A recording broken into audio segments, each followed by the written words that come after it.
Olá, bem-vindo ao Café com Cavanha. Estamos hoje com os professores Hernani Chaves e Cleveland Jones. Hernani Chaves é geólogo de petróleo, trabalhou na Petrobras e é professor aposentado da Faculdade de Geologia da UERJ. No presente, é coordenador científico do curso de especialização em interpretação, convênio com a Statoil UERJ, e diretor-presidente do Núcleo Rio de Janeiro da Sociedade Brasileira de Geologia.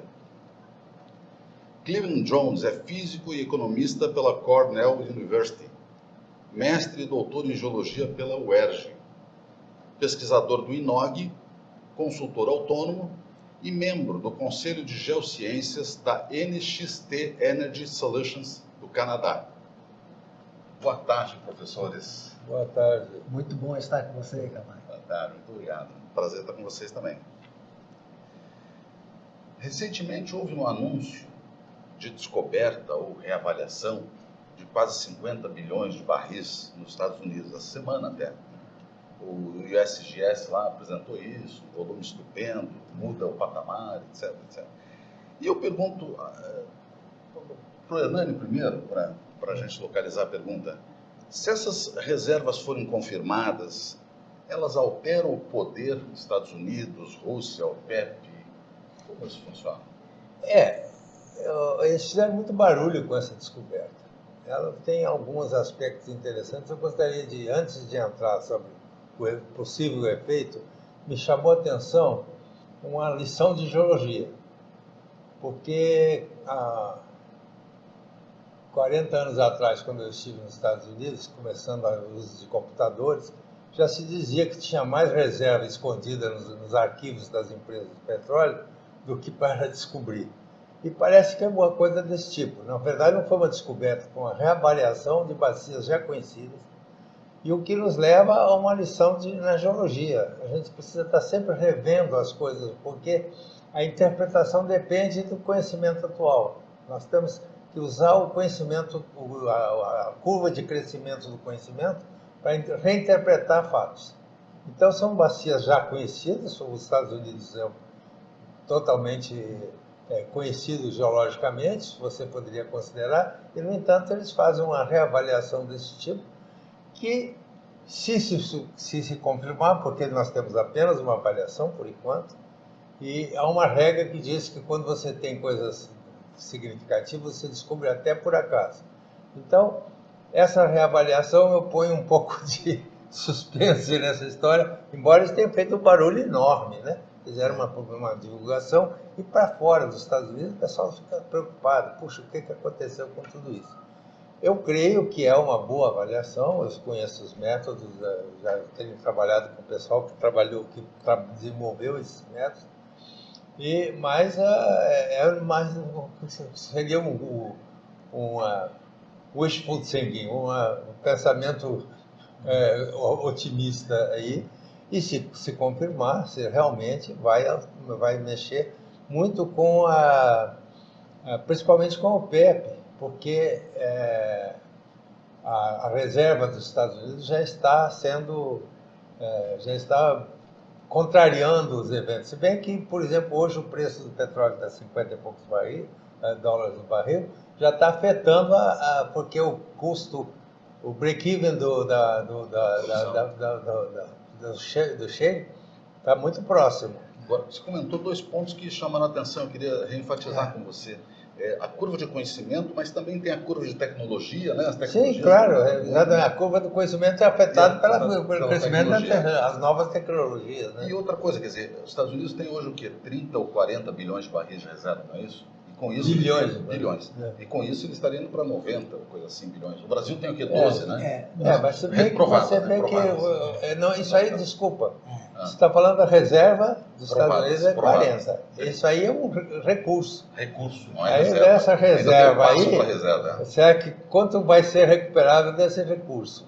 Certo. Os 40 milhões que eles falaram é recurso. Eu acredito que você tem aí uns 40% de recuperação, você tem o quê? 16 bilhões de barris, que é bem menos dos 40 Dos bilhões. 40 que estão falando. Mas certamente vai afetar. Vai afetar E em algum lugar eu li, não sei, hoje eu até estava revendo, que seria o suficiente para a produção dos Estados Unidos por 10 anos. Eu acho que essa conta é uma conta que eles fazem meio dividindo o volume previsto por Queria uma voltar produção. nisso já. Eu discordo desse Discordo, conta. Mas enfim, voltar. Mas eu queria primeiro, se você me permitir, se vocês me permitirem, jogar isso para efeito de preços. Pois é, mas só dando continuidade, Claro. você vê que essas reavaliações estão sujeitas a vários parâmetros que fazem esse total aparecer. Um deles é o fator de recuperação. No estudo que foi apresentado ali de Wolff e essas áreas, dizem que isso é o recuperável porque, na realidade, o in place é gigantesco. A gente está falando de milhares e milhares, de centenas de milhares de quilômetros e tal. Mas, você veja, tem muitos outros anúncios. Há alguns anos foi o Golfo do México, que teve uma reavaliação muito grande também, só que referente aos recursos em águas profundas. Mais recentemente, por exemplo, foi o Bahrein, né, que também falou que se vai se falar em shale gas, nós também. Aí eles falaram que é 80 bilhões. Quer dizer, falar nessas reavaliações, quando os preços estão deixando um pouco em dúvida a situação. O Bahrein também anunciou algo como 80 bilhões de prováveis recursos recuperáveis nas formações de shale deles. Então, esses anúncios, quando os preços estão, como o professor falou, perto do que seria o break-even, é um pouquinho arriscado, mas apenas mostra que não estamos nem de longe perto de acabar os anúncios de novos grandes plays. Isso tem pelo mundo afora, né? Mas na sua percepção, Cleber, os preços sobem, descem, ficam... Eu acho que não. Boa parte da situação em relação aos grandes plays remanescentes está considerada já nos preços, né? Os preços são formados por um consenso e eu tenho dito muito que isso daí é uma coisa muito poderosa. Nem a indústria do petróleo, tão grande e forte como não pode violar as regras da economia, né? A oferta, a demanda ainda forma o preço, apesar de que você tem uma certa limites impostos por perspectivas. Mas a perspectiva de ter muitos grandes players entrando no mundo, isso efetivamente coloca um teto para os preços dispararem. E também, pelo lado de baixo, impede que os preços vão lá para baixo, porque nós temos uma economia que, quando os preços estão baixos, ela tem força. Então, isso, de uma forma ou de outra, mais ou menos uma faixa, então. Mantém uma faixa. Agora, você veja, esses preços podem ter uma tendência e tal, a gente pode ver isso, mas as grandes bacias que podem estar entrando ainda tem, como o professor falou, 16 bilhões aqui, no pré-sal nós temos uns horrores, isso não está em falta, né? Um aspecto interessante desse anúncio é que, ao contrário, há uns anos atrás, a gente se preocupava com o pico da produção de petróleo. Que a gente ia passar num pico, ia acabar a era do petróleo, etc. Hoje, a gente está preocupado com o pico da demanda. Então, essas novas descobertas, inclusive não só dos Estados Unidos, como do Brasil e outros lugares, nos levam a preocupar o pico da demanda, quando é que ela vai acontecer. Então, esse óleo que está lá em terra não vale nada. Você tem que produzir para ele valer alguma coisa. E produzir antes que passe o pico da produção. Agora, você comentou de preço, Cleveland. Eu vi um trabalho seu, que você inclusive publicou no LinkedIn, etc., e você mostra uma aderência forte de uma conjectura que você fez há alguns anos atrás. Eu acho que é muito fácil a gente ser levado pelos extremos do momento. E, de fato, quando os preços estavam abaixo de 30 o barril, é claro que havia alguns que diziam, então vai para 10. Puxa vida, né? Não tem recursos disponíveis facilmente produzíveis a 10 dólares o barril.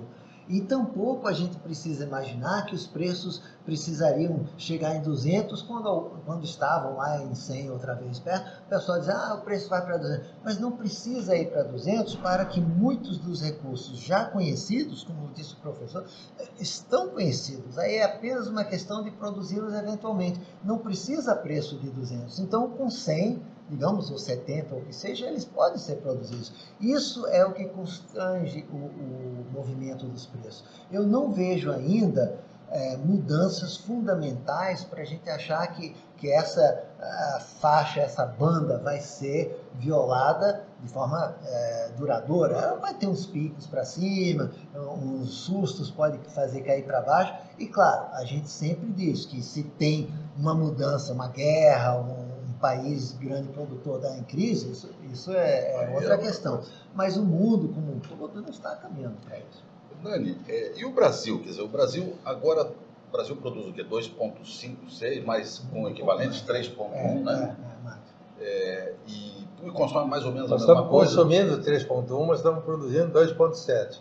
Do equivalente do gás. O equivalente do gás é 2,7. Agora, nós temos uma reserva aprovada de 12, né? Não, já está em 15. Já está em 15? E temos um volume potencial de pré-sal, um negócio estupendo. Como é que você faz essa equação? E como é que você vê o Brasil? Como é que você vê o Brasil nessa relação com os preços, com o OPEP? Eu vi uma projeção da ANP dizendo que em torno de 2024, 2025, nós estaríamos produzindo de 4 a 5 milhões de barris por dia.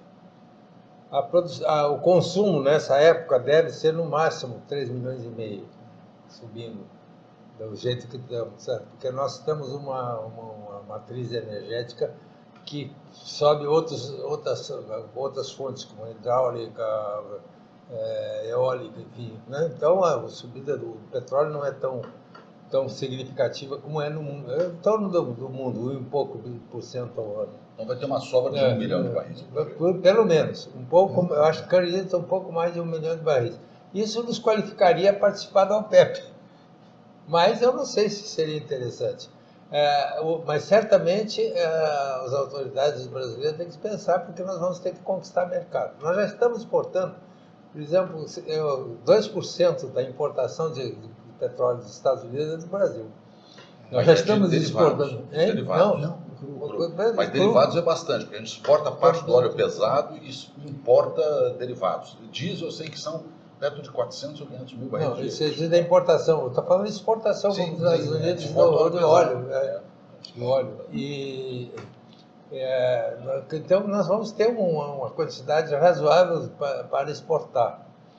E aí nós vamos ter que competir com o mercado, vamos ter que descobrir mercado, né? Porque se essa previsão se realizar, os Estados Unidos, que hoje importam 10 milhões de barris e exportam 7 milhões de barris por dia, eles vão estar produzindo muito próximo do que eles precisam. Não sei a qualidade do óleo, se eles vão exportar ou se eles vão usar internamente. Isso é uma dúvida, porque essa estimativa é em cima de óleos de alta qualidade, que são os óleos que eles não estão podendo utilizar.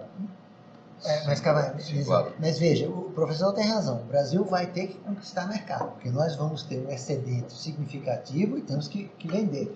Agora, isso não automaticamente quer dizer que então nós deveríamos estar na OPEP, até porque os objetivos da OPEP e do Brasil, eu acho que dificilmente são muito semelhantes. Então, provavelmente, mais para frente, ainda continue sendo interessante que o Brasil tenha uma certa independência, até para não ser obrigado em eventuais movimentos do OPEP, de restringir ou abrir torneira ou fechar torneira. Isso era mais fácil se aliar aos Estados Unidos, por exemplo, do que participar do OPEP, fazer uma exportação. Eu não quis dizer que entrasse no OPEP, não. Eu só disse que poderíamos entrar. Eu não acho que deva entrar. Qual é o critério para entrar no OPEP? Países exportadores, então você tem que ser exportador de mais de 1 milhão de barris. Mas eu acredito que o Brasil tem que ficar como a Rússia, como outros produtores que são independentes, fazendo sem se associar, diretas. fazendo negociações diretas. China, e uma coisa importante, que é o que alguns países da OPEP fazem, e também a própria Venezuela faz, é ter refinarias lá que garantam a produção por longo tempo, compra por longo tempo do óleo produzido no país. Que é o caso da Cítico com a Venezuela. Que é o caso da Cítico da Venezuela. E por exemplo, a Arábia Saudita tem participação em muitas refinarias no mundo inteiro, embora eles para colocar o seu petróleo. Para colocar o seu petróleo. Garantir a longo prazo, fazer contratos de longo prazo. Certo. O que permite você fazer um colchão com respeito à variação dos preços. E certamente, se você se torna um exportador, a influência que você tem no seu campo, no seu país, também é grande em termos de preços, derivados. Pois é, mas isso, o professor tocou nisso. À medida que a gente faz essas previsões que vamos crescer a produção e, portanto, a exportação também, eu acho que o Brasil está, até certo ponto, perdendo uma oportunidade de pensar no realmente longo prazo. O longo prazo não é 5, 10 anos. O longo prazo é 40 anos, ou 50 ou mais. Se a gente está falando do pico da demanda, ou até o fim do século, muitas mudanças fundamentais, a gente tem que pensar os recursos que são conhecidos, inclusive o yet to find, os recursos a descobrir, e como vamos tratar esses recursos, porque com 4, 5, 6 milhões de barris por dia, nós não vamos fazer nem cócegas nos nossos recursos recuperados. Você consegue quantificar o yet to find nosso? Sim, o professor e eu quantificamos, por exemplo, do pré-sal, né? Aqueles valores de 176 bilhões de barris a 273 bilhões de barris. Recuperáveis. 20 vezes o que a gente tem de reservas provadas. Então, e isso não acho que tem sido levado em conta. Então, se a gente faz planos, nem que seja para poucos anos, de chegar em 4, 5, 6, isso é totalmente insuficiente, até porque a gente mostrou que daqui até o final do século, se a gente não produzir perto de 10 milhões de barris por dia, não vamos produzir esses valores e muito menos, então, o resto dos recursos que o Brasil tem também, que serão recuperados, bacia de campos fora do pré-sal, seja em Alagoas, a margem equatorial, seja o que for. Então, isso daí tem que entrar num planejamento que diga o que o professor diz, aqueles recursos debaixo da terra não têm valor, nós temos que pensar em produzi-los enquanto o petróleo ainda tem valor e de uma forma integrada com nossa política de recursos alternativos e renováveis, energia eólica e os demais. Isso tem que ser incluído numa política de país, né, de Estado. E o que existe no mundo? O que existe de play para ser descoberto? Obviamente, probabilisticamente falando, em termos de geologia, né? O que tem de frente de onda? Eu acredito que a gente ainda tenha bastante para descobrir, particularmente na África, né? Tanto no oeste como no leste. Recentemente,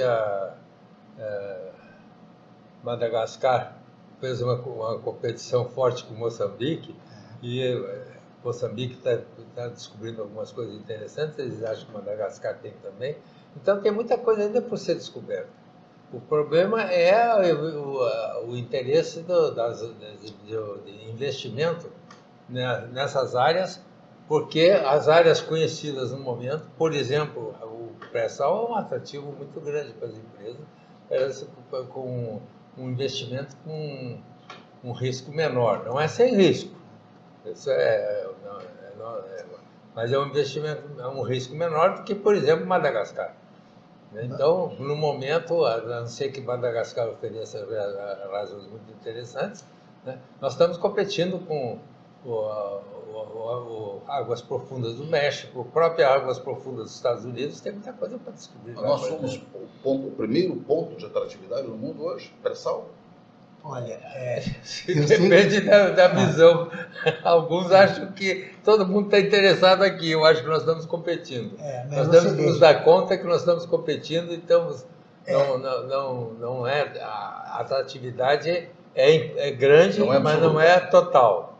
Né? Mas você veja, empresas como a Exxon, né, maior nesse sentido, ela tem dito, explicitou agora, até recentemente, que o foco dela daqui para frente, no futuro, a maior empresa do mundo nesse sentido é o onshore nos Estados Unidos, que é o shale gas, que claro que vai ser aquele fluxo de caixa, o Golfo do México, o Brasil e a África. A África, eu entendo que seja Moçambique também, que está focando gás e algumas outras coisinhas. Mas o Brasil está nesse bolo, como disse o professor. Agora, a gente não precisa sentir que estamos número 1 ou número 2. Estamos no bolo. E, de fato, eu pelo menos argumento que eu acredito que nós deveríamos estar no topo, fora possivelmente, né, o Golfo do México americano, mas não interessa, estamos no páreo. Somos os primeiros. Aqueles primeiros. E é lá onde as grandes empresas vão focar o grosso do investimento deles. Porque para ir lá no sudeste da Ásia, não sei aonde, eles vão dedicar alguns bilhões, mas o grosso tem que ser no pré-sal, nas Guianas ou na margem equatorial, essas coisas. Me diga uma coisa, e a costa leste americana, faz sentido falar do ponto de vista geológico? Ela é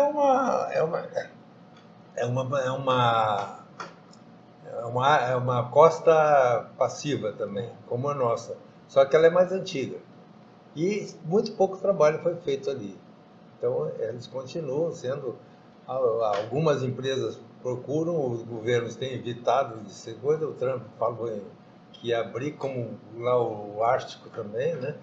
A área do Ártico é uma área promissora também, mas que também tem muito problema de coisa. Eu só gostaria de dizer uma coisa. É uma área atrativa o Brasil, mas a gente tem que trabalhar para eles virem investir. Eles não vêm de graça, não. Qual é a sugestão para o Brasil? O que o Brasil tem que fazer?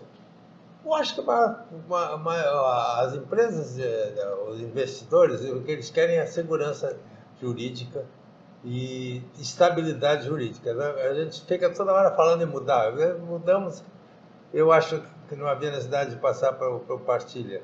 Mas agora quer voltar para isso. Se você leva para discussão a troca de leis, você abre a oportunidade de uma caixa de Pandora. Você mudar a lei, você abre oportunidade para várias coisas não desejáveis, né? Então, o mais importante é a segurança jurídica a estabilidade do mecanismo. Às vezes é realmente não fazer muito esforço demais para mudar nada, porque está tudo muito bem. Os leilões estão sendo bem conduzidos, estão atraindo investimentos grandes, só em bônus, imagine no trabalho de exploração e muito mais desenvolvimento e produção. Então, na realidade, é deixar isso fluir e, no que é possível, é facilitar, não atrapalhar, porque, como eu disse, nós precisamos passar por um patamar que é pelo menos o dobro do que é atualmente de produção. Isso vai exigir os investimentos que, como o professor disse, nós temos que atrair, eles não vêm sozinhos. Mas no mundo existe uma quantidade enorme de recursos financeiros disponíveis procurando ilhas de segurança com atratividade geológica. Nós temos ambas no momento, não podemos estragar a atratividade da estabilidade. Nós temos já consagrada a atratividade geológica. Em relação aos outros países, essa é uma vantagem muito grande, mas nós temos que manter aquela também que é de não afugentar os investidores. Se isso for conduzido bem, com diplomacia e tal, nós temos total condição de sair na frente, inclusive desses outros grandes países, porque aqui é onde tem mais para crescer. O Oriente Médio já está produzindo muito, com todas aquelas reservas, é improvável que ele vá duplicar, a Arábia Saudita vai de 10 para 20, não vai, mas o Brasil tem condição de ir para 10 ou 12. Então aqui que pode ser o grande salto, né? Muito bem, gostaria de agradecer ao professor Hernani Chaves, professor Cleveland Jones, por esse papo. Quem sabe outros mais virão e a gente possa fazer uma rodada maior dessa discussão, mais longa até, né? Tá bom. Agradecemos o convite, foi uma satisfação participar e estamos à disposição. Obrigado. Muito obrigado. Boa tarde.